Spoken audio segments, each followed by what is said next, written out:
그가 왕위에 있은 지 3년에 그의 방백들 베나일과 오바댜와 스가랴와 느다넬과 미가야를 보내어 유다 여러 성읍에 가서 가르치게 하고 또 그들과 함께 레위 사람 스마야와 느다냐와 스바다와 아사엘과 스미라목과 여호나단과 아도니아와 도비야와 도바도니아 등 레위 사람들을 보내고 또 저희와 함께 제사장 엘리사마와 여호람을 보내었더니 그들이 야훼의 율법책을 가지고 유다에서 가르치되 그 모든 유다 성읍들로 두루 다니며 백성들을 가르쳤더라. 아멘.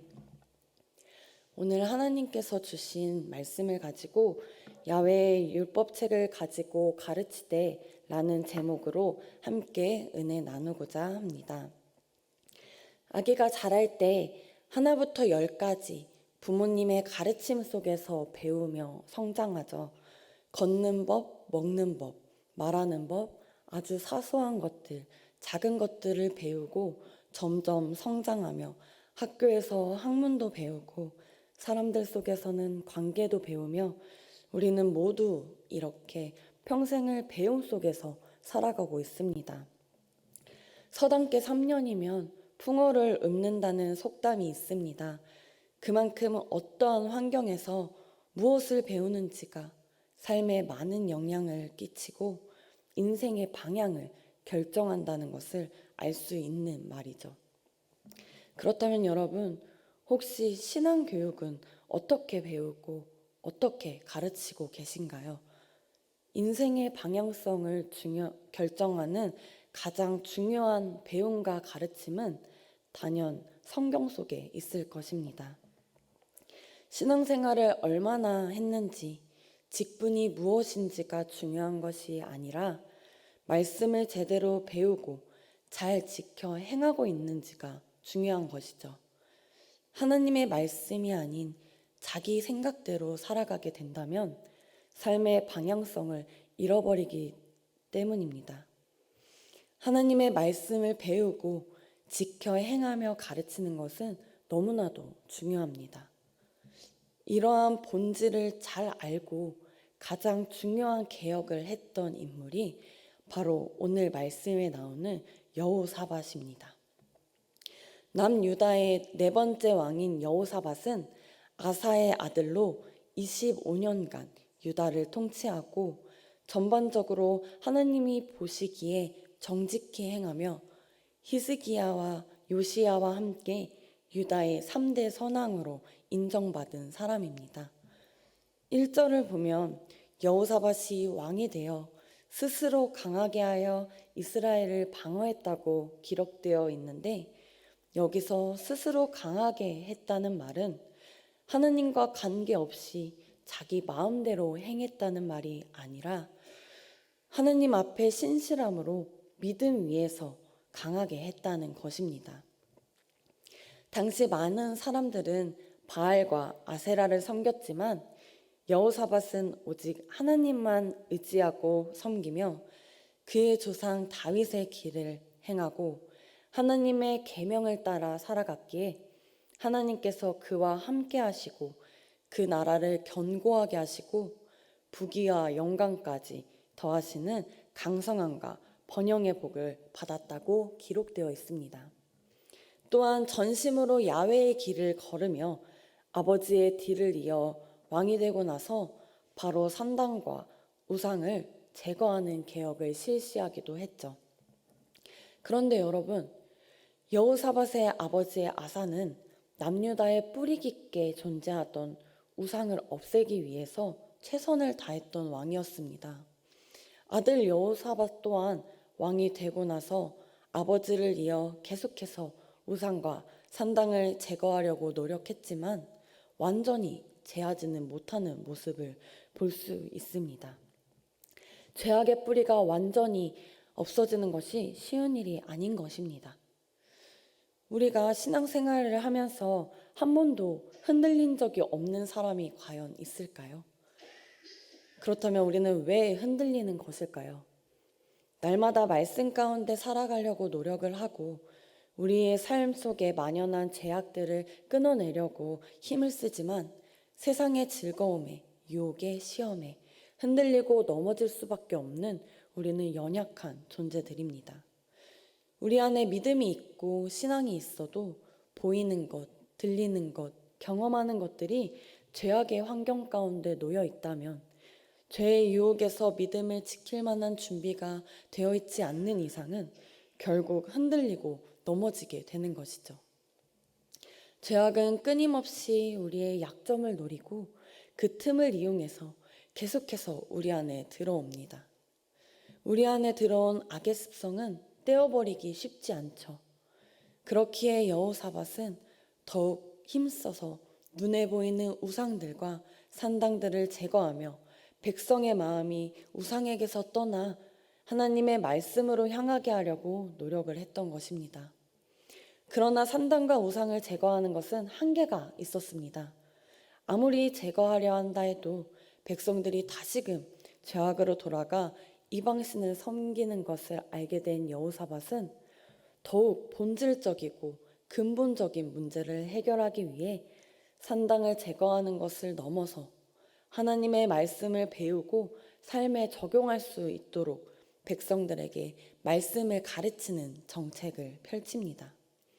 오늘 함께 읽은 말씀을 다시 한번 보면서 제가 읽어드리겠습니다. 7절입니다. 그가 왕위에 있은 지 3년에 그의 방백들 베나엘과 오바댜와 스가랴와 느다넬과 미가야를 보내어 유다 여러 성읍에 가서 가르치게 하고. 그런데 여기서 한 가지 의문점이 있습니다. 방백들, 즉 오늘날로 이야기하면 정치 행정을 담당하는 도지사 같은 사람들을 유다 여러 성읍에 보내서 가르치게 한 것입니다. 이어서 8절을 보면 그들과 함께 레위 사람 스마야와 느다냐와 스바랴와 아사엘과 스미라못과 여호나단과 아도니아와 도비야와 도바도니아 등 우리가 읽기 힘들어했던 그런 이름들이 계속 나오며 레위 사람들이 나옵니다. 또 저희가 함께 제사장 엘리사마와 여호람을 보내었더니 라고 기록되어 있죠. 여호사밧은 5방백과 9명의 레위인 또 2명의 제사장을 보내어 성읍을 순회하면서 야훼의 율법을 가르치게 했습니다. 우상과 산당을 제하는 것을 넘어서 하나님의 말씀을 충만하게 채우기 위해서였죠. 율법 교육은 전통적으로 레위인이나 제사장들이 담당했는데 아까 말했던 그 방백들을 동행시켜 가르치게 했던 이유는 무엇일까요? 율법 그 자체로 끝나는 것이 아니라 그 율법을 지켜 행하게 하도록 가르치게 하기 위한 것입니다. 방백들은 정치인들로서 도시와 백성들에게 영향력이 있었을 것입니다.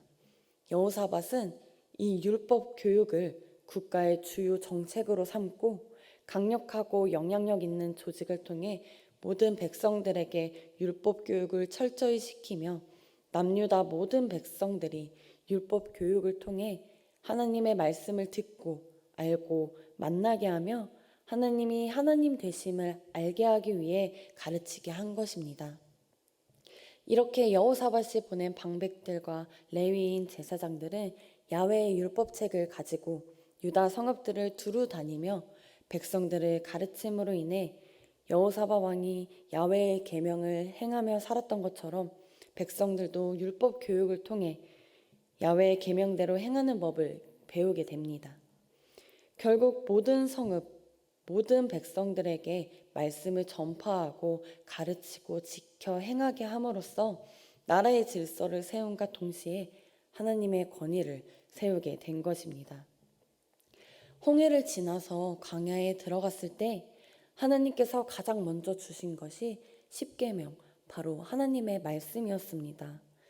그 말씀을 배운 대로 지켜 행한다면 결코 죄의 길에서 흔들리거나 넘어지지 않을 수 있게 되는 것입니다.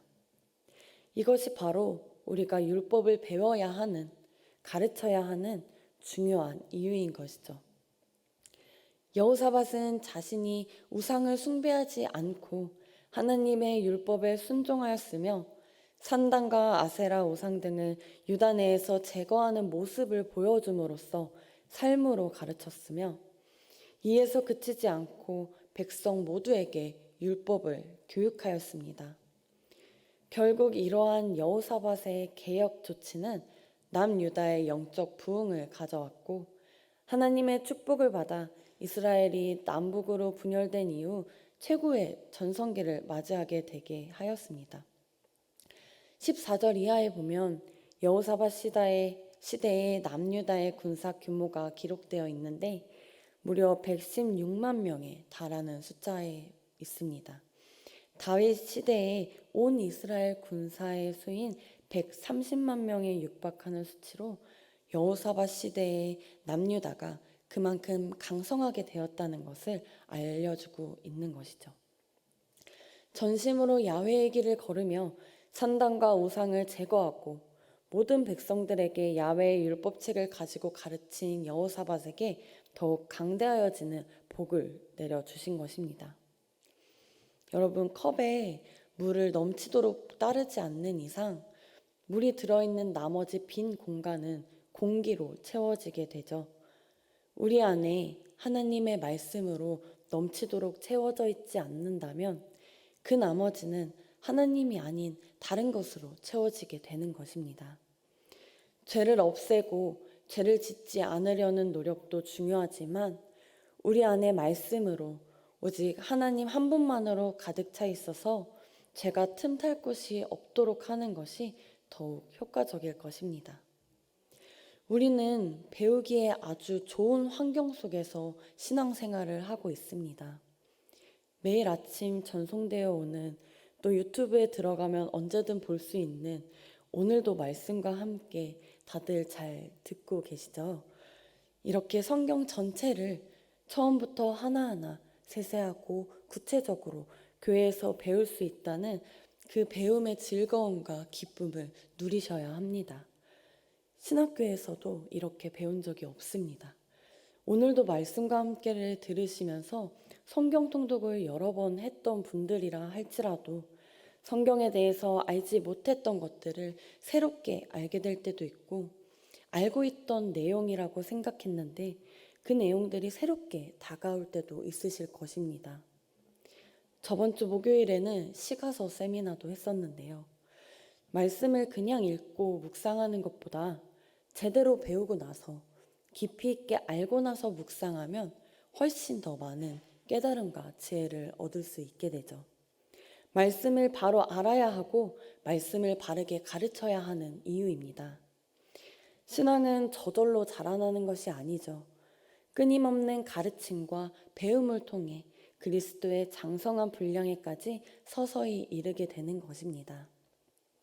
하나님의 생명의 말씀을 항상 듣고 배우지 않으면 우리는 성장할 수 없습니다.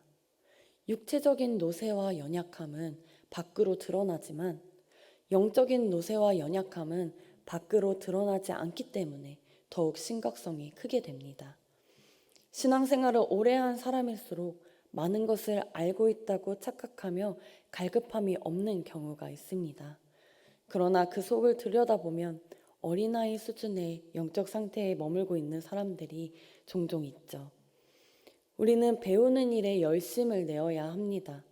날마다 말씀 안에서 배우고 성장하는 자가 되어야 하는 것입니다.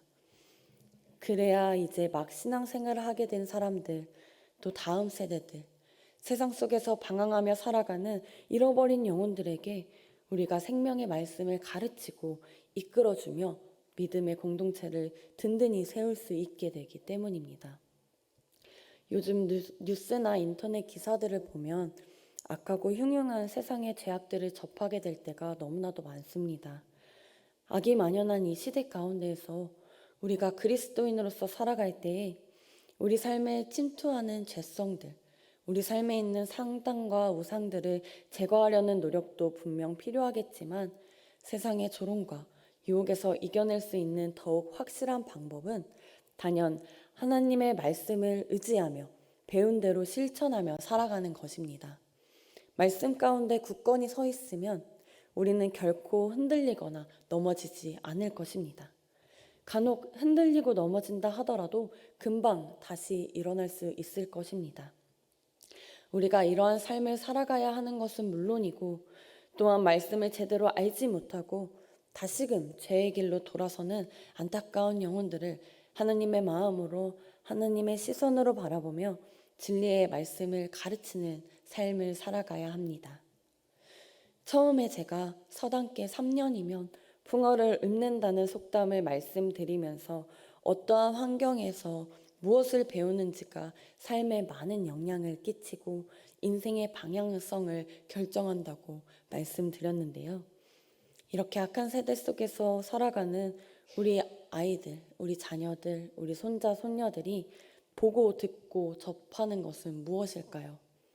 휴대폰만 있으면 접할 수 있는 너무나도 많은 정보들과 무분별한 자극적인 영상들이 너무나도 많습니다.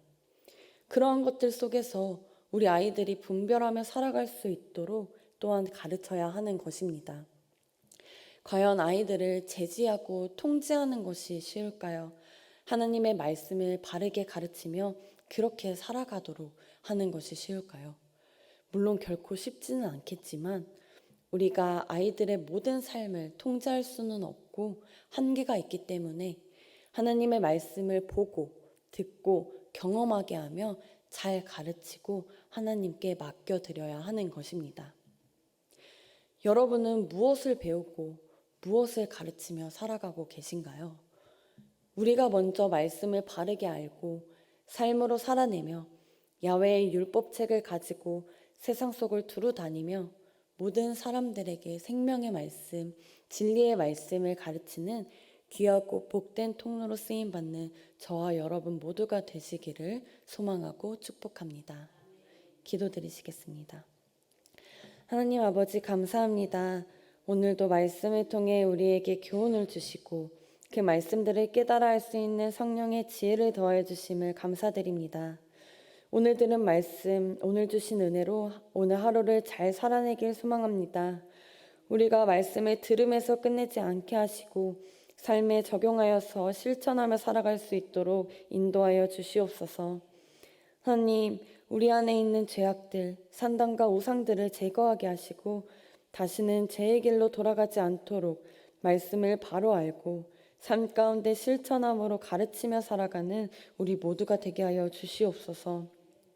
우리가 끊임없이 하나님의 말씀을 배우게 하시고 그 안에서 더욱 하나님을 알아가는 지혜가 성장하며 신앙이 성숙하여지게 하여 주시옵소서. 날마다 말씀을 통하여 주시는 음성에 귀 기울이게 하시고 예수 그리스도를 따라 본이 되는 믿음의 삶을 살아가는 우리 모두가 되게 하여 주시옵소서.